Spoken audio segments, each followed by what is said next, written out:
So hello everyone, doctor Jahangir this side and hair transplant के बाद में काफ़ी क्वेश्चंस होते हैं हर पेशेंट्स के और बोलते हैं कि डॉक्टर कुछ क्वेश्चन तो मैंने पूछ लिए लेकिन कुछ क्वेश्चन है जो हमारे पास में अभी भी पेंडिंग है। तो मैंने कुछ 50 क्वेश्चंस का एक कॉम्बो बनाया है। ओके, सबको एक बार कोलैबोरेट किया है और कोशिश किया कि एक साथ मैं इनका रिप्लाई कर लूँ ताकि आपके सारे क्वेश्चन है वो एक साथ क्लियर हो जाए। और इन छोटे छोटे क्वेश्चंस के ऊपर को डिटेल वीडियो भी मैंने बनाए हैं और उनके लिंक भी मैं आपको दे दूंगा। उनको अगर आपको डिटेल में देखना है, सुनना है, समझना है तो वो भी आप देख सकते हो। एंड सेकंड ये है कि मैंने अलग अलग तरह के अलग अलग टाइम वाइज भी मैंने क्वेश्चंस के हिसाब से मैंने बनाए हैं कि फर्स्ट 4 डेज में आपके कौन से क्वेश्चंस हो सकते हैं, कौन कौन से चैलेंजेस आपको आ सकते हैं और फोर्थ डे से लेकर 10th डे के बीच में कौन से आ सकते हैं। लेकिन ये सारे कॉमन क्वेश्चंस हैं आपके 50 क्वेश्चंस जो मुझे अक्सर पूछते हैं लोग और ऑब्वियसली कहीं ना कहीं किसी न किसी स्टेज में आपके क्वेश्चन भी ये रहेंगे। तो मैं चाहता हूँ कि ये सारे क्वेश्चन आप अच्छे से देखें और उम्मीद करूँगा कि आपके सारे क्वेश्चन क्लियर हो जाएंगे।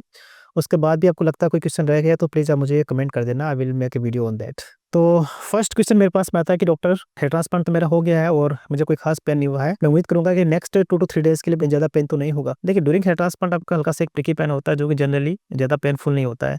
ये वही बात है जैसे एग्जाम्पल हम इंजेक्शन लगाते हैं तो इंजेक्शन के बाद में क्या होता है कि ज़्यादा हमें फील नहीं होता, लेकिन आप उसको टच करोगे तो आपको फील होने के चांसेस रहता है। तो जनरली जो कट पेन होते हैं ना वो ज़्यादा पेनफुल होते हैं जैसे कि कोई सर्जिकल पार्ट के बाद में, लेकिन ये इतने ज़्यादा पेनफुल नहीं होता है। और every time doctor will add kind of some medications for you and कुछ स्वेलिंग की मेडिकेशन भी रहेंगी, एंटीबायोटिक भी रहेगा। तो उन मेडिसिन को अगर आप आराम से यूज़ करोगे तो डेफिनेटली कह सकते हैं कि आपका पेन ज़्यादा नहीं होगा।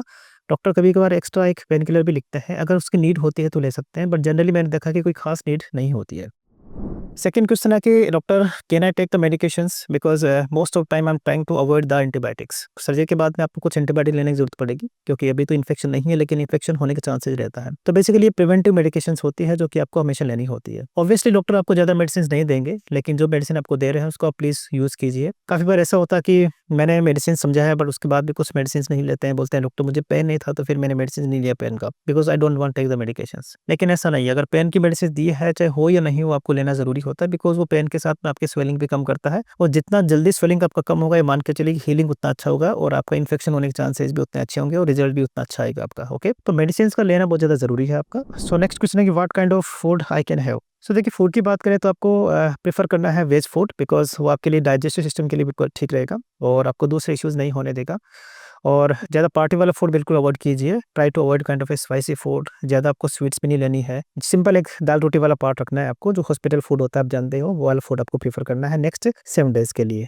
What are the possible side effects of the medications. देखिए, जनरली क्या होता है मेडिसिन सेफ होती है आपकी जो एंटीबायोटिक्स वगैरह होती है, बट अगेन लाइक कभी-कभार कुछ गैस्ट्रिक इश्यूज़ कर सकती हैं। तो अगर आपको गैस्ट्रिक इश्यूज़ वगैरह होते हैं तो उसमें पेनफोर्टी नाम की टैबलेट या पेंटोप्रोजोल नाम की टैबलेट होती है जो कि गैस्ट्रिक इश्यूज़ को कम करने में हेल्प करती है। लेकिन फिर भी लगता है कुछ दूसरे इश्यूज़ है जैसे कि स्टमक पेन हो रहा है आपको और दूसरी बात है कि आपको लगता है कि वो डायरिया या फिर और कुछ प्रॉब्लम्स हो रही है तो definitely you have to discuss with your doctor. तो जनरली उसके लिए आपको अलग से मेडिसिन दी जा सकती है। ये हो सकता है कि आपका कुछ मेडिसिन है वो चेंज कर दें। How to use saline spray and how many times. Saline spray आपको हेयर ट्रांसप्लांट के बाद में एक सलाइन स्प्रे दिया जाएगा और एक बोतल में होगा और जनरली इसको क्या यूज़ करना है, कैसे यूज़ करना है, इसमें बेसिकली माइक्रो ड्रॉपलेट्स होते हैं और आपको ये यूज़ करना है एवरी 2 आवर्स। जिस दिन आप हेयर ट्रांसप्लांट करोगे उस दिन तो आप जैसे कि आपका स्कैल्प गीला होता है, वेट होता है तो वहाँ पे करने की ज़रूरत नहीं है, बट हाँ, रात को सोते समय एक बार उसको यूज़ कर सकते हो और नेक्स्ट डे मतलब कि हेयर ट्रांसप्लांट के नेक्स्ट डे से you can use like every 2 hours. और उसको बिल्कुल क्लोजली स्प्रे नहीं करना, उसको थोड़ा-सा दूर से स्प्रे करना है। जिससे क्या होता है कि आपका माइक्रो ड्रॉपलेट रहेंगे और इस एरिया को मॉइस्चर्ड बनाए रखने में हेल्प करेंगे आपके। जिससे क्या होता है कि ग्राफ्ट आपके वो ड्राई नहीं होते हैं और ग्राफ्ट का जो अपटेक है वो अच्छा हो जाता है। जनरली आपको 7 डेज़ के बाद में करना है। अगर बाय चांस आपको जो स्प्रे खत्म हो जाता है बाय चांस, तो उसमें क्या करना है आपको, you can use a kind of a normal saline. Okay, या तो आप मेडिकल स्टोर से आप ले सकते हो या फिर आप पानी की जो बोतल है, नॉर्मल बोतल जो पैक्ड ड्रिंकिंग वाटर है, उसका भी कर सकते हो, राइट? लेकिन हाँ, 7 डेज़ तक आपको करना ज़रूरी होता है। So when will the swelling go? Right, swelling की बात करते हैं, मान के चलिए कि रफली 48 आवर्स तक आपको मैक्सिमम स्वेलिंग मिलेगी और उसके बाद में आपका स्वेलिंग धीरे-धीरे कम होना शुरू हो जाएगा। तो जब आप फर्स्ट टाइम आओगे ड्रेसिंग रिमूव के लिए तो मान के चलिए उस समय आपका स्वेलिंग रहेगा, लेकिन वो स्वेलिंग रह सकता है अगले 3 से 4 दिन तक। तो जनरली क्या होता है कि आपका 4th या 5th के आस-पास आपका स्वेलिंग ऑलमोस्ट 70-80% कम हो जाता है और उसके बाद में कुछ स्वेलिंग होता है वो समय के साथ में कम हो जाता है। So no need to worry. Swelling को कम करने के लिए क्या करना पड़ेगा? एक तो आपको ज़्यादा टीवी नहीं देखना है। ओके, मोस्ट ऑफ टाइम जब रेस्ट करोगे तो you can see the TV and you can watch the mobile and all. तो try to avoid that because वो क्या करेगा कि आपके स्वेलिंग को फोरहेड पे ज़्यादा बनाएगा। तो आप क्या करोगे, आपको टिल्टेड आपको रखना है और आपको रेस्ट करना है। उससे क्या होगा कि आपका जो स्वेलिंग का पार्ट है वो थोड़ा पीछे चला जाएगा, जो पीछे पोर बने हुए हैं। आप रात को सोते समय भी आपको सीधा सोना है ताकि क्या होता है कि पोर से आपका पानी बाहर निकल सकता है और स्वेलिंग आपको बहुत मिनिमल होगी। एंटी स्वेलिंग मेडिकेशंस आपको लेना बहुत ज़्यादा ज़रूरी होता है आपके लिए, right? What are the risk of the infection after hair transplant? Generally infection होने के चांसेस बहुत कम होता है, बिकॉज़ ये माइक्रो जो कह सकते हैं कि ये होल्स होते हैं और स्किन की सुपरफिशियल लेयर में होते हैं और आपको एक एंटीबायोटिक भी दिया जाता है। कुछ लोग बोलते हैं कि डॉक्टर आपने जो एरिया है ये पूरा बिल्कुल जो है वो कवर नहीं किया है, तो फिर इन्फेक्शन होने के चांसेस होते हैं। हाँ, तो बिल्कुल होते हैं इन्फेक्शन होने के चांसेस। तो उसको प्रिवेंट करने के लिए क्या होता है कि हमारे पास एक लोशन होता है, एक स्प्रे होता है, वो स्प्रे लगा देते हैं हेयर ट्रांसप्लांट के जस्ट बाद में। याद करो आपके डॉक्टर ने भी लगाया होगा। तो वो स्प्रे क्या करता है, बेसिकली आपके उस एरिया में एक शील्ड का काम करेगा और वहाँ पे आपके इन्फेक्शन होने के चांसेस कम होंगे, उसको प्रिवेंट करने का काम करेगा। एंड ऑब्वियसली एंटीबायोटिक है जो कि आपको बराबर लेना है, इसलिए तो बोलते हैं कि आपको एंटीबायोटिक लेना चाहिए। तो नेक्स्ट 5 टू 7 डेज तक आपको जो भी डॉक्टर ने बताया है antibiotic we have to take it, right. How to sleep, okay, देखिए स्लीप के लिए आपको 2-3 चीज़ों का ध्यान रखना पड़ेगा। सबसे पहली बात है आपका जो रेसिपिएंट एरिया है वो कोशिश होना चाहिए आपका बिल्कुल टच नहीं होना चाहिए, ओके। एक तो ये पर्पज होता है। सेकंड ये होता है कि आपका स्वेलिंग है, जैसे मैंने बताया था अभी, स्वेलिंग आपका यहाँ पर नहीं होना चाहिए। अगर आप सीधा सोते हैं तो ऑब्वियसली स्वेलिंग का जो पार्ट होता है मोस्ट ऑफ टाइम वो पीछे चला जाता है यहाँ पर और उसका एब्जॉर्प्शन बहुत अच्छा होता है। सेकंड आपके पोर से बाहर निकल जाता है। तो आपको बिल्कुल स्ट्रेट सोना है जनरली। अब स्ट्रेट सोने से के लिए क्या करोगे आप, सबसे पहले तो आपका जो कैप होता है ना उस कैप को रिमूव करना पड़ेगा सोने से पहले। और एक काम करोगे आप, एक सॉफ्ट पिलो आपको नीचे रखना पड़ेगा यहाँ पर डोनर एरिया के ऊपर। तो वो कैसे बनाओगे, या तो आप किसी टॉवेल से बना लीजिए, ठीक है, छोटा टॉवेल ले लीजिए, रख लीजिए और उसको बना लीजिए। और नेक को सपोर्ट करने के लिए आपके पास में जो ट्रेवल पिलो होता है वो आप यूज कर सकते हो, लेकिन कोशिश करो कि 2 साइड में पिलो रख ले। आपको रात को पता रहे कि भाई हाँ मुझे सीधा सोना है। कितने दिन सोना है, एटलीस्ट फॉर 5 टू 7 डेज। जब तक ये थोड़ा स्वेलिंग कम नहीं हो जाए तब तक आपको सोता रहना है इसी तरह से ही। और बीच बीच में थोड़ा बहुत आप टिल्ट हो सकते हो, ऐसा नहीं कि स्ट्रेट आपको सोना है बिल्कुल। लेकिन हाँ, कभी कभी अगर आप टिल्ट करोगे तो हो सकता है कि स्वेलिंग आपको नेक के साइड में आ जाए। यहाँ तो डरने वाली कोई बात नहीं है। लगता है कोई ज्यादा स्वेलिंग वगैरह है कुछ हो, डॉक्टर को बताना है, ठीक है। Okay, so when can I go to office. Most of time मैंने देखा कि यहाँ पे लोग लैपटॉप लेके आते हैं कि डॉक्टर मुझे लॉगिन करना पड़ेगा, मेरे बॉस ने तो बिल्कुल ही छुट्टी नहीं दी है। तो ऐसा बिल्कुल नहीं करना आपको, ठीक है। अगर आप हेयर ट्रांसप्लांट प्लान कर रहे हैं तो ये मान के चलिए कि एटलीस्ट 1 वीक का आपको छुट्टी लेना पड़ेगा। इससे क्या होता है कि आपकी हीलिंग अच्छा हो जाएगा, इन्फेक्शन होने के चांसेस बहुत कम होते हैं और आप आराम से जल्दी कह सकते हैं कि अपने ऑफिस जा सकते हैं। तो इन जनरल मान के चलिए कि 4 डेज तो आपको बिल्कुल लीव लेना ही लेना है। एब्सोल्यूट रेस्ट करना, आपको बिल्कुल कहीं नहीं जाना है, घर के अंदर ही रहना है। हाँ, 4 डे से लेके 7 डे के बीच में आपका थोड़ा बहुत आप मूवमेंट कर सकते हैं। अगर आपको लगता है कि आपका कोई शॉप वगैरह है तो उस कंडीशन के अंदर आप 2 घंटे सुबह जा सकते हो, 2 घंटे शाम को जा सकते हो। लगता है कि थोड़ा बहुत काम है तो ठीक है, घर पे आप ठीक है वर्क फ्रॉम होम ले लीजिए आप, ठीक है। उससे क्या होगा कि आपका मैनेज हो जाएगा। 7th डे के बाद में जनरली आप ऑफिस ज्वाइन कर सकते हो। थोड़ा बहुत क्रस्ट वगैरह रहेगा यहाँ पे तो कोई बात नहीं, crust can be removed in 7 to 10 days, तो उसमें डरने वाली कोई बात नहीं है। बट अगर आपके पास में 7 दिन का अच्छा टाइम होता है तो आप अच्छा टाइम लीजिए, रेस्ट कीजिए आप। When can I travel back to my city. हाँ, तो काफ़ी बार ऐसा होता है कि ऑब्वियसली बाहर से आते हैं ट्रांसप्लांट कराने के लिए और बोलते हैं डॉक्टर मुझे कब तक यहाँ रहना पड़ेगा, आपके पास में कब कब तक रहना पड़ेगा। तो मेरा मानना है कि बहुत ज़्यादा आपका शेड्यूल टाइट है, तो मैं कहूँगा कि एटलीस्ट 2 डेज़ तो आपको रहना पड़ेगा कि फर्स्ट आपका ड्रेसिंग रिमूव कर लें और उसके बाद आप चली जाइए। उससे क्या होगा कि एटलीस्ट 2 डेज़ हमारे पास में रहेंगे और कुछ कॉम्प्लिकेशंस वगैरह होते हैं तो ऑब्वियसली हम मैनेज कर लेंगे उसको और आप भी बिल्कुल रेस्ट में रहोगे ताकि हीलिंग जल्दी हो जाए आपका। लेकिन मैं कहूँगा कि अगर आपके पास में टाइम है 4 डेज़ का तो आप 4 डेज़ का लीव लीजिए और 4 डेज़ आराम से यहीं रहिए, दिल्ली में हमारे पास रहिए और उसके बाद में फर्स्ट हेड वॉश के बाद में आप चले जाइए। उससे क्या होगा कि आपका एक सेंसिटिव फेज है आपका वो बिल्कुल क्लियर हो जाएगा एंड ऑब्वियसली हम भी ज़्यादा कंफर्टेबल हो जाएंगे और हम भी हमेशा ध्यान रखते हैं कि भाई ठीक है हमारे पेशेंट हेयर ट्रांसप्लांट का हमारे पास में रहे, कोई तकलीफ हो तो एटलीस्ट हम उसका केयर कर पाए, राइट। तो 4 डेज़ मैक्सिमम आप ले सकते हैं, अदरवाइज 2 डेज़ तो आप रखिए। अब ऐसा नहीं करना है कि सुबह आए और शाम को कि ठीक है डॉक्टर 1 दिन का हेयर ट्रांसप्लांट है तो सुबह हेयर ट्रांसप्लांट किया और शाम को फिर आप इवनिंग में फ्लाइट से निकल गए या ट्रेन से निकल गए, तो ऐसा नहीं करना है। एटलीस्ट आपको 2 डेज़ तो रहना ही रहना चाहिए यहाँ पे, राइट। तो उस हिसाब से अपने हेयर ट्रांसप्लांट को प्लान कीजिए। When can I take the bath. बात की बात करें तो he can take the bath next day even, okay, लेकिन आपको हेड वॉश नहीं करना। आपको हेड वॉश तो हम ही करेंगे जो कि आपका 4th डे भी होने वाला है और ड्रेसिंग हम रिमूव करेंगे 2nd डे के ऊपर आपका, ठीक है। तो इन जनरल क्या करोगे कि आप गीले टॉवल से आपको क्या करोगे कि you can clean your face, okay, अच्छे से नेक तक आप क्लीन कर लीजिए और हाँ नीचे वाले एरिया के ऊपर आप अच्छे से क्लीन कीजिए, अपना जो नॉर्मल बात लेते हैं वैसे ले लीजिए और इस एरिया के ऊपर ज्यादा आपको बिल्कुल टच नहीं करना है and you can use only the spray, saline spray वाला पार्ट। बिल्कुल यहाँ पर तो पानी लगाना ही नहीं है आपको, है ना। ऐसे कर सकते हैं लेकिन ध्यान रखना है इस बात का क्योंकि आप जितना अपने आपकी मूवमेंट रहेगी ना तो होता है कि यहाँ पे इस एरिया पे टच होने के चांसेस ज्यादा होते हैं। कभी कभी मैंने देखा कि जैसे कुछ झूमर होते हैं, कुछ चीजें होती है वो आपके स्काल्प के ऊपर लग जाती है और वहाँ पे फिर मेरे पास मैसेज आता है कि डॉक्टर वो नहाने गया था और उसके बाद में यू कैन सी और हियर ये थोड़ा सा मेरा ब्लीडिंग हो गया है, ऐसा हो गया। तो ये सारी चीजें कहीं ना कहीं आती है, तो कोशिश कीजिए कि अपने आप को थोड़ा सा स्टेबल रखे, मूवमेंट ज़्यादा कम ही हो मूवमेंट। और जब आप कहीं जाते हैं जैसे वॉशरूम जाते हैं या फिर खाना खा रहे हैं या और कुछ काम कर रहे हैं थोड़ा बहुत छोटा मोटा, तो आप हमेशा अपने स्काल्प का ध्यान रखें, राइट। तो नहाना is not a big deal, okay, आप नहा सकते हैं, नेक्स्ट डे नहा सकते हैं। When can I touch my scalp. क्यों करना है टच, बिल्कुल टच नहीं करना है, स्काल्प को बिल्कुल टच नहीं करोगे, आप टच करोगे 5th डे के आसपास। आपका जब फर्स्ट डे अगर आपका हेड वॉश हो जाएगा ना, हेड वॉश होने के बाद में फिर आपको 5th डे के आसपास आप कह सकते हैं कि उस एरिया को हल्का सा टच कर सकते हो, और भी किसके लिए कि जेंटल क्लीन करने के लिए। मैं तो ये कहूँगी आप टच मत कीजिए जनरली। जैसे क्या होता है कि आपने एक शैम्पू बना लिया, उसको अच्छे से झाग बना लिया, आप पोर कर लीजिए और नो टच टेक्निक से आप उसको अच्छे से क्लीन कर लीजिए ऊपर से। इतना ही रखना है, टच वाला पार्ट बिल्कुल नहीं रखना है, राइट। Doctor some area I touch and I have bleeding, बिल्कुल ये होता है, काफी बार मेरे पास में क्वेश्चन आता है कि डॉक्टर ये देखो थोड़ा ब्लीडिंग हो रहा है, मेरे हल्का सा हाथ लग गया था, मेरा कुछ टच हो गया था, या रात को मैंने इसे हल्का सा खुजान मार लिया तो उसके बाद में मेरा कुछ ब्लीडिंग हो गया। तो इसमें कोई ज़्यादा पैनिक होने की ज़रूरत नहीं है, कभी कभार 1-2 ग्राफ्ट डिस्क्लोज हो सकते हैं, सो हल्का सा वहाँ पे ब्लीडिंग होता है। आप एक काम करोगे, हल्का सा एक ड्राई कॉटन को लेके उसको, इस चीज़ को जहाँ पे ब्लीडिंग होती है वहाँ पे उसको प्रेस कर दोगे एटलीस्ट फॉर 5 to 10 मिनट्स, तो आपका ब्लीडिंग खत्म हो जाएगा। अगर थोड़ा बहुत हल्का फुल्का रिसाव होता है, लगता है बहुत ज़्यादा नहीं है, तो just don't touch it, okay, वो अपने आप ही ड्राई हो जाएगा वहाँ पे, तो बिल्कुल डरने वाली बात नहीं है। And if possible you can use the soframycin cream on that area. कुछ ज़्यादा ही कुछ तकलीफ होती है तो obviously you have to discuss with doctor, आना ठीक रहता है हमारे पास में, है ना। नेक्स्ट क्वेश्चन है कि डॉक्टर क्या ये जरूरी है कि हम सर्जिकल केप यूज करें? I don't want to use the surgical cap. So the ideally surgical cap का जो पर्पस ये होता है कि भाई ठीक है, आपका डस्ट वगैरह आपके स्कैल्प पे नहीं लगे और आपका हेयर ट्रांसप्लांट में इन्फेक्शन होने के चांसेस कम हो, इसलिए आपका जो है वो सर्जिकल केप यूज किया जाता है। बट ऑब्वियसली अगर आप ऑफिस जाते हैं, 4th डे के आसपास जाते हैं, तो हर कोई आपसे पूछता है कि डॉक्टर ये तो केप लगा हुआ है और हर कोई मेरे से पूछ रहा है, मेरे को परेशान कर दिया, तो कोई बात नहीं, आप अपने डॉक्टर का नाम ले सकते हैं कि मैंने अपना हेयर ट्रांसप्लांट वहाँ से कराया है, जस्ट जोकिंग। तो कहने का मतलब ये सर्जिकल केप आप लगाना ज़रूरी है आपके लिए, बिकॉज़ वो रिजल्ट को इंप्रूव करेगा प्लस इन्फेक्शन को कम करने का काम करेगा। एंड सर्जिकल केप एटलीस्ट आप 10 डेज़ तक लगाओगे, जब तक कि आपके क्रस्ट रिमूव नहीं हो जाते।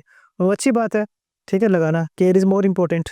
सो doctor when can I use the normal cap? So normal cap आप 10th डे के बाद में आप यूज़ कर सकते हैं, लाइक जब आपका क्रस्ट रिमूव हो जाता है तो आप है ना केप यूज़ कर सकते हैं। इस तरह की केप आपको यूज़ करनी है जो कि क्या करेगा, आपके स्काल के ऊपर ज़्यादा टच नहीं होगा और यहाँ से आप हल्का सा टाइट कर सकते हो। तो ये वाली केप आप यूज़ करना और यूज़ आप लंबे समय तक कर सकते हो, कोई बात नहीं। और मेरा ये मानना है कि अगर आप थोड़े बहुत छोटे बालों में रहते हैं तो इट्स ओके। आप आजकल काफ़ी लोग बाल छोटे रखते हैं, they look good, but depends on you. अगर आप केप लगाना चाहते हैं तो आप लगा लीजिए, 10th डे के बाद आप यूज़ कर सकते हैं। When can I consume alcohol and go for the parties? 2 सप्ताह के बाद में आप पार्टी करोगे, ठीक है, इससे पहले बिल्कुल नहीं करनी है, क्योंकि एक तो आपका एंटीबायोटिक्स चल रहा है और सेकंड है कि आपका बॉडी अभी भी नॉर्मल हुआ नहीं है, ओके, गैस्ट्रिक इश्यूज होने के चांसेस रहते हैं। तो आप अगर आपको कुछ पार्टी वार्टी करना तो एटलीस्ट आपको 2 वीक्स के बाद ही पार्टी करना है, पहले नहीं करना है। Can I remove the crust bye my self? बिल्कुल आप यूज कर सकते हैं। अगर आप जैसे बाहर सिटी में ट्रेवल कर रहे हैं कहीं पर, तो ऑब्वियसली आप जो है वो क्रस्ट रिमूव कर सकते हैं। क्रस्ट रिमूव के लिए मैंने अलग से वीडियो बनाया है, उसको आप जरूर देखिए, उसको पहले देखिए, उसमें मैंने डिटेल से बताया कि क्रस्ट रिमूव कैसे करना है, स्टेप बाय स्टेप मैंने बताया है, तो आप उसको फॉलो करना है। और crust remove is not a big deal, okay, you can just easily remove at your home. Oh, I remove the crust and some hair roots came out along with the crust.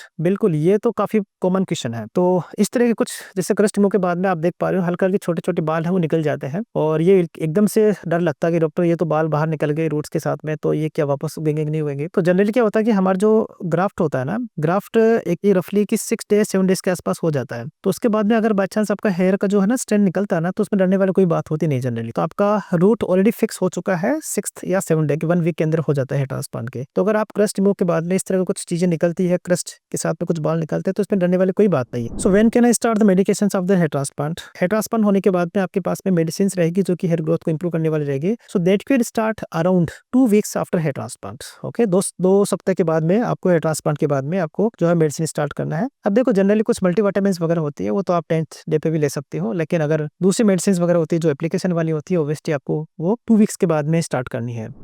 Doctor I don't want to use medication, is it compulsory to use medications? हाँ, ये बड़ा अच्छा question है कि doctor hair transplant तो हो गया, मेरे बाल तो आ ही जाएंगे, तो कहाँ कुछ प्रॉब्लम आ रही है, मेडिसिन की कहाँ नीड है मुझे?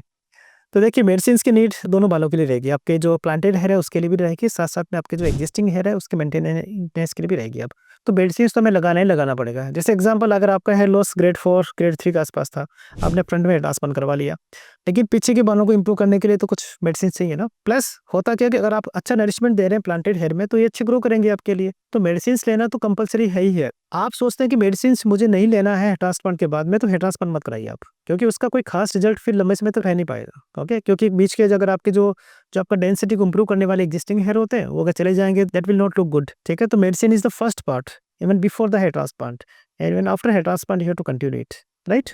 So doctor, I found very special virgin coconut hair oil for the hair growth. So मेरी मम्मी ने मुझे बताया था, और can I use it or not? तो ऐसे काफ़ी मार्केट के अंदर चीज़ें मिलेगी आपको जो कि आपको हल्का सा बूस्ट अप करेगी कि आप ये यूज़ कर सकते हैं, आप ये यूज़ कर सकते हैं, स्पेशल है बहुत, ये आयुर्वेदिक है, ये ओरिजिनल है, ये फला है, डिमका है, ऐसी चीज़ें रहेगी। आपको कुछ भी ज़्यादा यूज़ नहीं करना है, okay, you should be focus on your medications only. जो डॉक्टर ने आपको मेडिकेशंस दिया है ना, वही मेडिकेशंस की सबसे ज़्यादा इफेक्टिव रहने वाली है आपके लिए। मैं ये नहीं कह रहा हूँ कि बाकी चीज़ें नहीं होती है, लेकिन बाकी चीज़ों का यूज़ नहीं है आपका उतना। अगर आप ये वाला यूज़ कर रहे हैं, तो आपको बाकी चीज़ों का यूज़ नहीं है। इन जनरल आपको ज़्यादा यूज़ नहीं करना है, नहीं ज़्यादा कोई आपको एक्सपेरिमेंट करना है। So please don't use any other things, okay, other than your medications. आपका ये पर्पस होना चाहिए कि मेडिसिन्स में अच्छे से यूज़ करो और अच्छे से स्कैल्प को क्लीन रखो। बस ये 2 ही पर्पस होना चाहिए आपका। So doctor, can I use a special brand of medicines since I am going out of India, I am going to Australia? तो देखिए, अगर आप दूसरे मेडिसिन आप यूज़ करना चाहते हैं तो आप यूज़ कर सकते हैं, लेकिन ध्यान रखिएगा आपका जो कंटेंट होता है ना, वो कंटेंट आपका सेम होना चाहिए। ओके, जो डॉक्टर ने अगर लिखा है कि मिनॉक्सिल 5% है, तो आप कोशिश कीजिए कि वही मिनॉक्सिल 5% आपको दूसरे ब्रांड में मिले। ब्रांड थोड़ा सा देख लीजिए कि ठीक ठाक ब्रांड हो, अच्छा ब्रांड हो। कम से कम ये तो हो कि उस मेडिसिन का प्रेजेंस तो हो उसके अंदर, क्योंकि काफ़ी बार ऐसी होती है कि मेडिसिन उसमें होती ही नहीं है। ओके, तो हमेशा ठीक ठाक अच्छी कंपनी का आप यूज़ करने की कोशिश कीजिए, but yes you can use it, not a problem. So doctor, any special diet after hair transplant for the hair? मेरा मानना है कि कोई खास स्पेशल डाइट की नीड नहीं है। आप इन 5 बातों को ध्यान रखिए। सबसे पहली बात है, आपको दाल लेना है। सेकंड, आपको ग्रीन लीफी वेजिटेबल्स लेना है। थर्ड, आपको नट्स पे ध्यान देना है, और मिल्क एंड जो मिल्क प्रोडक्ट्स हैं उन पे ध्यान देना है, और फिफ्थ मान के चलिए फ्रूट्स पे ध्यान देना है या फिर जूस पे ध्यान देना है। इन 5 चीज़ों को आप अच्छे से रखिए। इससे क्या होता है कि आपके सारे मल्टीविटामिन, सारे मिनरल्स वगैरह पूरे हो जाएंगे, प्लस मेडिकेशंस का पार्ट। मेडिसिन का रोल अलग है और ये जो डाइट है इसका पार्ट अलग है। ये मान के चलिए डाइट है ना, वो मेडिसिन को रिप्लेस नहीं कर पाएंगे, क्योंकि मेडिसिन का रोल होता है हार्मोन के एक्शन को कम करना। ये जो आपका जो डाइट वाला पार्ट है, हार्मोन के एक्शन को कम नहीं करेगी, ये सिर्फ आपके न्यूट्रिशन के पार्ट को इंप्रूव करेगी। ओके, तो ध्यान रखिए इस चीज का कि मेडिसिन का भी पार्ट जरूरी है और अच्छे न्यूट्रिशन का पार्ट भी जरूरी है, और अगर इतना लेते हैं तो अच्छी बात है। इससे ज्यादा कुछ लेने की आपको जरूरत नहीं है। Doctor, my donor is very visible and some patchy hair loss is there. हाँ, तो शुरू में क्या होता है कि आपका जैसे एग्जांपल अगर बड़ा हेयर ट्रांसप्लांट है, तो पॉसिबल है कि आपके इस एरिया के अंदर कुछ आपका जो है हेयर लॉस आपको थोड़ा बहुत विजिबल हो, वहाँ पर ऐसा लगेगा कि कुछ पैची हेयर लॉस है वहाँ पर। तो इनिशियली आपको बिल्कुल ध्यान नहीं देना है। कहीं पे ऐसा हो सकता है कि कुछ जैसे कि ग्रोथ है, जैसे कुछ है ना, हेयर थोड़ी ज़्यादा लिए जा सकते हैं वहाँ से, कुछ कभी-कभी कम है, तो आपको थोड़ा बहुत जो है डेंसिटी थोड़ा कम ज़्यादा दिखेगी। लेकिन वो डेंसिटी मान के चलिए कि धीरे-धीरे आपकी इंप्रूव हो जाएगी नेक्स्ट 3 टू 4 मंथ्स के अंदर। शुरू-शुरू में क्या होता है कि आपका पैचीनेस इसलिए ज़्यादा दिखता है कि एक तो आपके बाल निकाल लिए गए वहाँ पर। सेकंड क्या होता है कि उस एरिया के अंदर कभी-कभी जो एक्जिस्टिंग हेयर होते हैं, जो रिमेनिंग हेयर होते हैं ना, वो भी चले जाते हैं वहाँ से, शेडिंग फेज हो जाता है। तो इसकी वजह से क्या होता है कि आपका जो डोनर एरिया के अंदर कुछ एरिया विजिबल होता है। So no need to worry, you can wait for next 3 to 4 months, और उसके बाद अपना कुछ जो भी होगा वो डिसीजन आप प्लान कीजिए। लगता है कोई और हार्वेस्टिंग हो गई है या फिर ज़्यादा कहीं से बाहर निकल गए हैं, तो ऑब्वियसली वो डॉक्टर को बताइए। डॉक्टर अपने आप उस चीज़ को देख लेगा और जो पॉसिबल ट्रीटमेंट है उसके लिए आपके लिए प्लान कर लेगा। सो नेक्स्ट क्वेश्चन है कि when can I go to gym? आप जिम जा सकते हैं एटलीस्ट 2 वीक्स के बाद में। ओके, हेयर ट्रांसप्लांट के 2 सप्ताह तक आपको वेट करना, अच्छा रेस्ट करना है, और उसके बाद आप जा सकते हैं। ऑब्वियसली आपको जब जिम स्टार्ट करोगे तो अब एकदम से आपको 100 किलो नहीं उठाना है। एटलीस्ट कोशिश करोगे, at least gradually you have to be increase your strength, तो उसका ध्यान रखना है। Can I have a whey protein? Obviously आप जिम जाओगे तो वे प्रोटीन की बात ज़रूर करोगे, तो वे प्रोटीन आप लिए जा सकता है। Okay, you can add the way protein, not a problem. लेकिन आप मल्टीविटामिन डबल मत लीजिएगा, ठीक है? कभी-कभार ऐसा होता है कि आपको जिम में जो पर्सन होता है वो भी आपको एक मल्टीविटामिन दे देते हैं, और डॉक्टर भी आपको देते हैं। तो कौन सा प्रेफर मल्टीविटामिन रहेगा, वो मेरे हिसाब से अभी आप डॉक्टर जो देते हैं वो हेयर ग्रोथ के हिसाब से दे सकते हैं, तो वो आप लीजिए। वो हेयर डायरेक्टेड मल्टीविटामिन्स होते हैं। और बॉडी वाला पार्ट मुझे लगता है कि अगर आप हेयर वाला लोगे तो ऑब्वियसली वो ऑलमोस्ट आपका कवर हो जाएगा। So you can take 1 multivitamins. So can I wear the helmet? So helmet का जो पार्ट है थोड़ा हम डिस्कस कर लेते हैं थोड़ा डिटेल में। देखिए, हेलमेट जनरली क्या कर सकता है, 2-3 चीज़ें कर सकता है। एक तो आपके यहाँ पे फ्रिक्शन कर सकता है, सेकंड आपका स्वेटिंग कर सकता है। ओके, तो फ्रिक्शन को रिमूव करने के लिए या प्रिवेंट करने के लिए आप जनरली क्या करोगे, एक छोटा-सा आप हेलमेट के ऊपर है ना, एक या तो सॉफ्ट हेलमेट यूज़ करना पड़ेगा आपको, जिसमें थोड़ा-सा कॉटन वर्क लगा हो, वो यूज़ करना है। एकदम से हार्ड हेलमेट यूज़ नहीं करना है। या फिर आप ये काम करो कि आप रुमाल रख लीजिए पहले, और उसके बाद में आप हेलमेट रख लीजिए, राइट? और स्वेटिंग को प्रिवेंट करने के लिए क्या करोगे कि एटलीस्ट हर आधे घंटे, 1 घंटे बाद उसको रिमूव करोगे आप हेलमेट को। अगर आप जैसे मार्केटिंग पर्सन है और आपको लंबे समय तक आपको हेलमेट की नीड रहती है, तो मेरा ये मानना है कि थोड़ा-सा आप है ना बीच में रेस्ट ले लीजिएगा, ठीक है? थोड़ा-सा ड्राई कर लीजिए, ताकि क्या होता है कि बार-बार फ्रिक्शन नहीं हो, बार-बार प्रेशर नहीं पड़े उस एरिया के ऊपर, स्वेटिंग नहीं हो। ये सारी चीज़ें क्या कर सकते हैं कि स्किन को डैमेज कर सकती है, और वहाँ पे फिर बैक्टीरियल ग्रोथ कर सकती है, जो कि कहीं न कहीं आपके ग्रोथ को हैम्पर करेगी। ओके? तो इसका ध्यान ज़रूर रखना है फिर आपको। So when can I go for the swimming? तो swimming again you can start after 2 weeks, 2 सप्ताह के बाद में स्टार्ट कीजिए, और मेरा मानना है कि उस एरिया के ऊपर आप हल्का-सा ऑयल लगा लीजिए। ओके, प्लांटेड एरिया के ऊपर, रेसिपिएंट एरिया के ऊपर। उससे क्या होता है कि आपका पानी का पार्ट ज़्यादा टच नहीं होगा, और कोई भी पार्ट जैसे रिएक्ट नहीं करेगा स्किन के अंदर, ठीक है? एंड ठीक है, आप टॉवेल ड्राई अच्छे से करते रहोगे तो 2 सप्ताह बाद आप स्विमिंग स्टार्ट कर सकते हो। कैन आई डू योगा, जैसे shirshasana kind of thing to get the better results? ठीक है, योगा कहीं न कहीं हमारे ग्रोथ को इम्प्रूव करता है, तो आप कर सकते हो, जो कि ग्रोथ मतलब इन जनरल हमारे ब्लड सर्कुलेशन को इम्प्रूव करने में हेल्प करेगा। ये आपको ज़्यादा रिलैक्स रखेगा, कर सकते हो। Is not a problem. लेकिन कोशिश ये होनी चाहिए कि आपको इस एरिया में ज़्यादा प्रेशर नहीं पड़े और ये वाला एरिया ज़्यादा आपका टच नहीं हो। Can I go for good massage every week for the better growth? ये नहीं करना है यहाँ पर आपको। ओके, अगर मसाज करोगे तो होता क्या है, जैसे एग्जांपल यहाँ पर अभी भी आपकी ग्रोथ है वो हुई नहीं है और आपका जो रूट्स है अभी भी फिक्स हुई नहीं है अच्छे से, ठीक है ना? तो या फिर जो बाल निकल रहा है तो उसको डिस्टर्ब हो सकता है। तो कोशिश ये होना चाहिए कि आपको बिल्कुल मसाज नहीं करना है, जेंटल आपको क्लीन करना है। अगर आपको कुछ दिखता है तो ये just touch the skin like that, और बट आपको बिल्कुल मसाज के लिए नहीं जाना है। आई हैव एक्सेसिव स्वेटिंग, सो वो कोई तकलीफ तो नहीं देगा डॉक्टर? देखिए, एक्सेसिव स्वेटिंग अगेन जैसे मैंने बताया था हेलमेट वाले पार्ट के अंदर कि आपका इन्फेक्शन होने के चांसेस ज़्यादा कर सकता है। तो स्वेटिंग ज़्यादा हो रही है तो you can just keep a kind of a towel with you, small towel you can carry always with you. And कोशिश करो कि आप थोड़ा-सा अपने टाइम को शेड्यूल इस तरह बना लीजिए कि जहाँ पे आपको ज़्यादा स्वेटिंग वाले पार्ट में आपको नहीं जाना पड़े। जैसे अपने काम को फिनिश कर लीजिए मॉर्निंग आवर्स में या फिर इवनिंग में वापस स्टार्ट कर लीजिए, and the day time you can do other works. Okay, तो इस तरह से जो है वो आपको मैनेज करना चाहिए। Doctor, I have some numbness on the front area. Yes, ये क्वेश्चन काफ़ी कॉमन आता है कि डॉक्टर 2 महीने हो गए, 3 महीने हो गए, लेकिन अभी भी ऐसा लगता है जैसे यहाँ पे कुछ नमनेस है, ऐसा लगता है कि सेंसेशन पूरी तरह आए नहीं है। तो कहीं ऐसा तो नहीं कि मेरे एनेस्थेसिया का इफ़ेक्ट अभी भी हो हमारे स्कैल्प के ऊपर? तो इसको बोलते हैं हम हाइपोस्थेसिया। ओके, देखिए हाइपोस्थेसिया बेसिकली वो उसकी वजह से नहीं होता है, आपका एनेस्थेसिया जो डोज़ होता है ना उसकी वजह से नहीं होता है। ये क्या होता है बेसिकली आपका जब स्लिट बनाते हैं ना तो उसके बाद में क्या होता है, कुछ नर्व्स कट जाती है और उसके बाद में ये हल्का-सा ये हाइपोस्थेसिया होता है। इससे हल्का-सा नमनेस फ़ील होता है। ये जनरली मान के चलिए कि 3 से लेके 5 महीने तक आपका रह सकता है। जनरली 6 मंथ्स के आस-पास मैंने देखा है कि ये चीज़ शिकायत वगैरह सारी दूर हो जाती है। Okay, so no need to worry, और इसके लिए आपको बिल्कुल थोड़ा टाइम देना पड़ेगा। इसके लिए कुछ ट्रीटमेंट की भी नीड नहीं है आपको, और इसमें डरने वाली भी कोई बात नहीं है।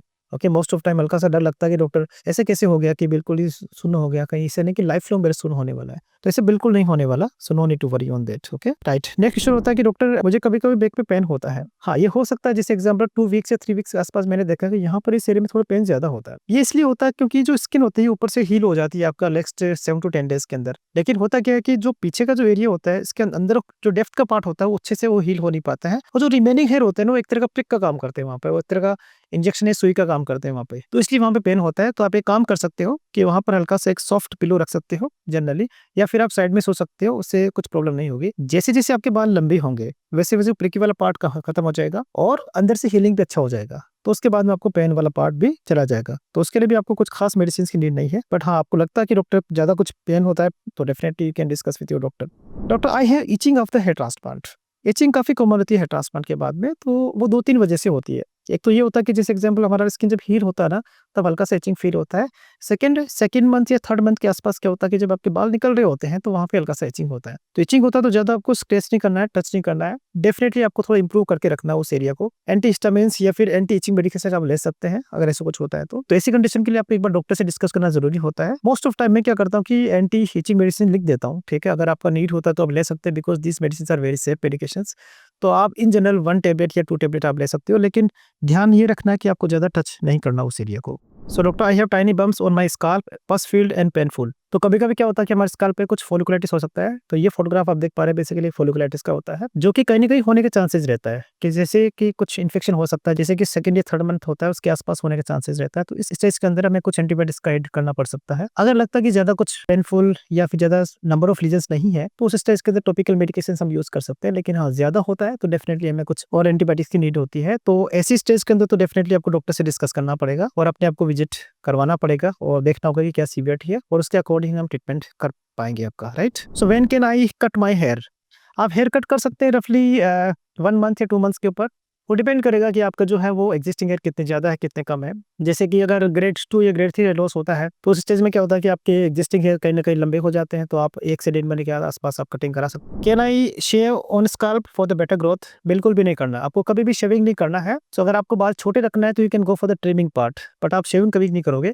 शेविंग करने से आपका जो एरिया होता है ना, ये वाला एरिया, वो कह सकते हैं वापस वहाँ पे बार-बार इन्फेक्शन होने के चांसेस रहता है, बिकॉज़ वो अच्छे से पूरा हील नहीं होता है, या फिर कह सकते हैं वो एक यूनिफ़ॉर्म नहीं होता है, और बहुत दूसरे रीज़न भी होते हैं जिसकी वजह से आपको शेविंग बिल्कुल नहीं करना है। तो अगर आपको बाल छोटे रखना है तो trimming you can prefer. So when can I dye my hair? Any special dye can be used? देखिए, जनरली क्या होता है कि अगर आप डाई यूज़ करना चाहते हैं तो रफली मान के चलिए कि रफली 2 महीने के आस-पास आप कर सकते हो, उससे पहले आपको नहीं करना है। सेकंड, कोई स्पेशल डाई की नीड नहीं है अंटिल अदरवाइज़ आपका डाई से आपको कोई एलर्जिक रिएक्शन नहीं हो। अगर किसी डाई से आपको लगता है कि एलर्जी हो रही है, इचिंग हो रही है, बम्प्स बन रहे हैं कुछ, या पहले की कोई हिस्ट्री रही हो जिससे कि आपको रिएक्शन हुआ है, तो ऐसी स्टेज के अंदर आप डॉक्टर से डिस्कस कर सकते हो। तो इसके लिए कुछ वेजिटल डाई या ऐसे कुछ डाई होती है जो कि आपका कंप्लीट हर्बल डाई होती है, तो generally that can be preferred. Otherwise क्या करोगे कि you can use any dye, try to use ammonia free dye, जितना सेफर उतना है। पीपीडी तो हर डाई में होगा ही होगा आपको, तो अगर आपको पीपीडी से एलर्जी नहीं है तो ठीक है, you can use a kind of normal dye. Doctor can I use a normal shampoo after hair transplant? देखिए शैम्पू का जो पार्ट होता है, मान के चलिए कि दो तरह का शैम्पू आपको यूज करना पड़ेगा। पहली पार्ट है कि आपका एंटी डेंड्रफ शैम्पू यूज करना है, सेकंड आपको एक रेगुलर शैम्पू यूज करना है।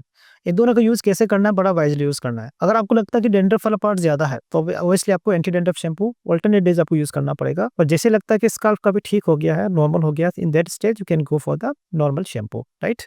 इसका कोई फिक्स फॉर्मूला होता नहीं जनरली। अगर आप रेगुलर यूज करना चाहते हैं रेगुलर शैम्पू तो भी यूज कर सकते हैं, नोट ए प्रॉब्लम। लगता है बिल्कुल डेंड्रफ नहीं है तो भी आपका, मेरा मानना है कि आप at least once in a week आप एंटी डेंड्रफ शैम्पू यूज कीजिए। लगता है कि डेंड्रफ बहुत ज्यादा हो रहा है और शैम्पू से क्लियर नहीं हो पा रहा है, तो हो सकता है कि कोई दूसरा मेडिकल कंडीशन हो, जैसे कि सोरियासिस हो सकता है, सिबोसोरियासिस हो सकता है, सीबोरिक डर्मेटाइटिस हो सकता है। तो ऐसी कंडीशन के अंदर आपको एक बार डॉक्टर से मिलना पड़ेगा, और हो सकता है कि कुछ एक्स्ट्रा मेडिकेशन की में नीड रहो स्काल्प को क्लीन करने के लिए।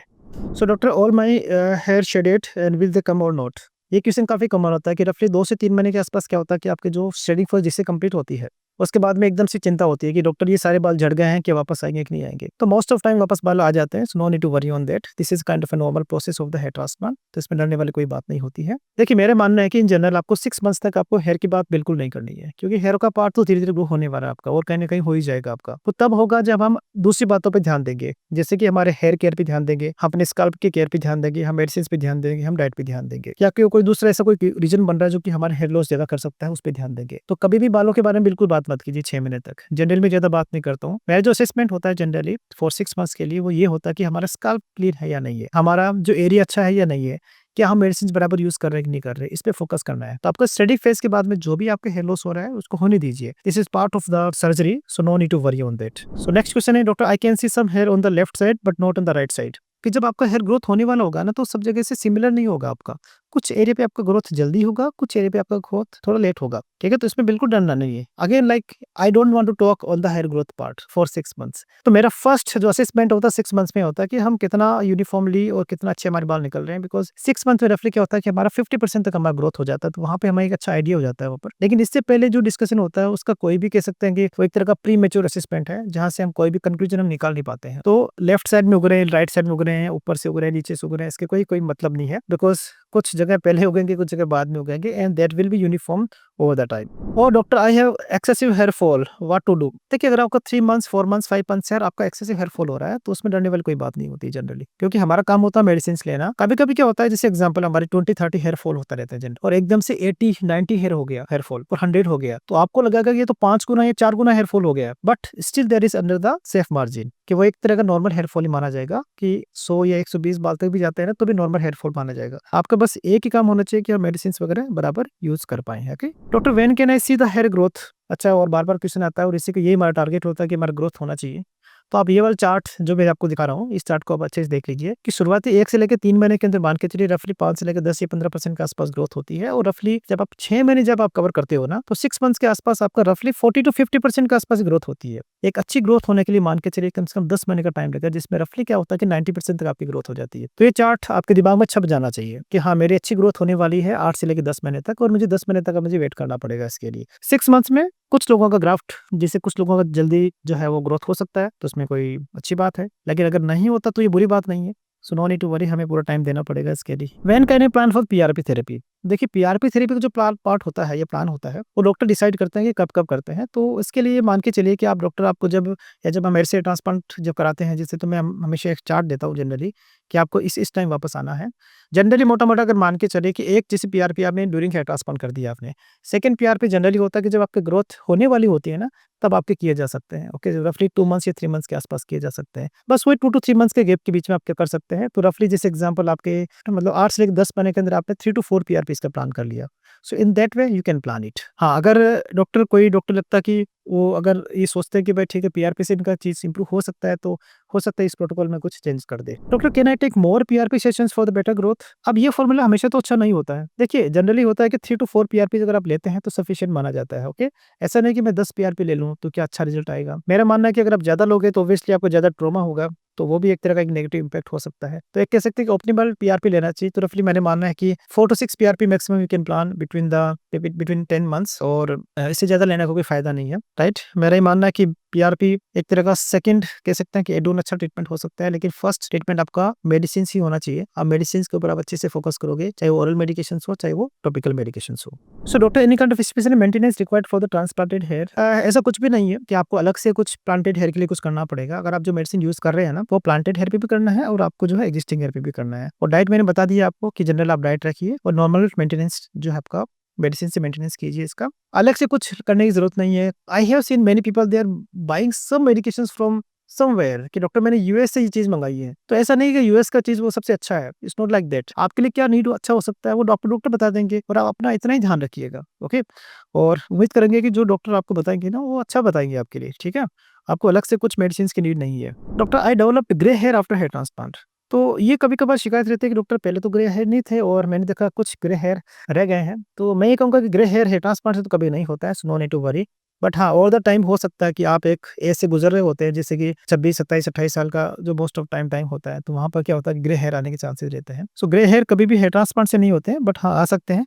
ऐसी कुछ कंडीशन होती है तो डेफिनेटली आप डॉक्टर से डिस्कस कर सकते हैं और कुछ पॉसिबल ट्रीटमेंट की अगर नीड होती है तो लिया जा सकता है। Next question doctor, how long will the result for hair transplant will last? हाँ, इसके लिए मैंने अलग से सेपरेटली अच्छे से वीडियो बना रखा है। तो जनरली क्या होता है कि एज इस तरह डिफाइन करना पॉसिबल नहीं होता है कि भाई ये हेयर होते हैं प्लांटेड हेयर 5 साल चलेंगे, 10 साल चलेंगे या 50 साल चलेंगे, ये कहना बड़ा मुश्किल होता है। इन जनरल क्या होता है, जो प्लांटेड हेयर होते हैं हमारे, इस पे हार्मोन का असर बहुत कम होता है या नहीं होता है। इन बालों का जो लाइफ ज्यादा अच्छा माना जाता है, लेकिन 2-5% कोजेज दूसरे भी होते हैं हेयर लॉस के, जैसे कि आप कैसे मेंटेन कर रहे हो। सेकंड क्या होता है कि आप कोई दूसरी डिजीज तो नहीं है, कोई डेफिशिएंसी तो नहीं है। अगर ये सारी चीजें आपको क्लियर हो रही है, अच्छे से इनके ध्यान रख रहे हो, इन जनरल आपका एक अच्छा लुक मेंटेन रहेगा। इस बात पे भी डिपेंड करता है कि हमारा जो है वो हेयर लॉस किस स्टेज में था, कितने ग्राफ्ट लगाए गए थे, ग्राफ्ट की कितनी अच्छी क्वालिटी है, ये सारी बातें डिसाइड करेगी आपका लुक है कब तक जो है मेंटेन रहेगा। Doctor, can I use hair cosmetic on the planted hair? Yes, you can use hair cosmetics, it's not a problem. Generally क्या होता है, हेयर कॉस्मेटिक आपके हेयर स्टैंड के ऊपर लग सकते हैं, आपको रूट्स को डैमेज नहीं करते, तो in general you can use it. Okay, काफी बार मुझे बोलते हैं कि डॉक्टर अक्षय खन्ना ने हेयर ट्रांसप्लांट क्यों नहीं करवाया? वो तो करा सकते थे, उनके पास तो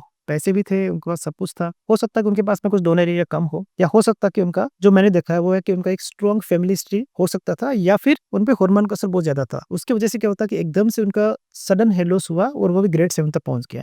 और उसके बाद में उस चीज को कवर करना बड़ा पॉसिबल नहीं हो पाया। Right, so last question doctor, how can I maintain look for a longer time? ये सबसे बड़ा क्वेश्चन है और इसको आप अच्छे से ध्यान दीजिए।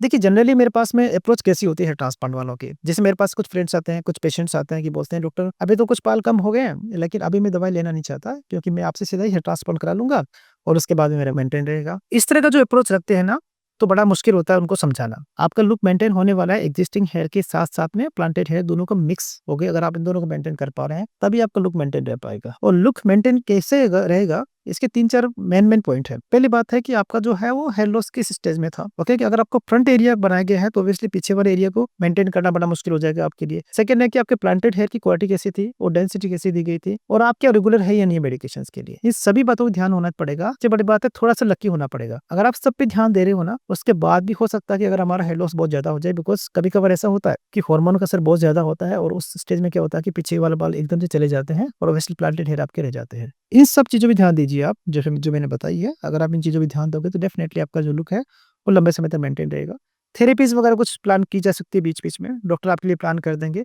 तो जहां से आप हेयर ट्रांसप्लांट करा रहे हो उस डॉक्टर से आपका रिश्ता बहुत अच्छा होना जरूरी है। Okay, because he will maintain you look for the longer time. आपको कोई भी जब लगता है कोई चीज क्लियर नहीं हो रही है तो आप बैठ के आराम से क्लियर कीजिए और अपने अच्छे डॉक्टर को पास में रखिए, क्योंकि हेयर लॉस एक ऐसी कंडीशन है जो कि आपको बार बार हो सकती है, फ्यूचर में हो सकती है, और एक मेंटेनेंस की नीड हमेशा रहेगी। तो अपने डॉक्टर से अपना रिश्ता अच्छा बनाए रखिएगा और अच्छा फ्रेंडली रिश्ता रखिए, और डेफिनेटली ही और she will take care of your hair for a longer time.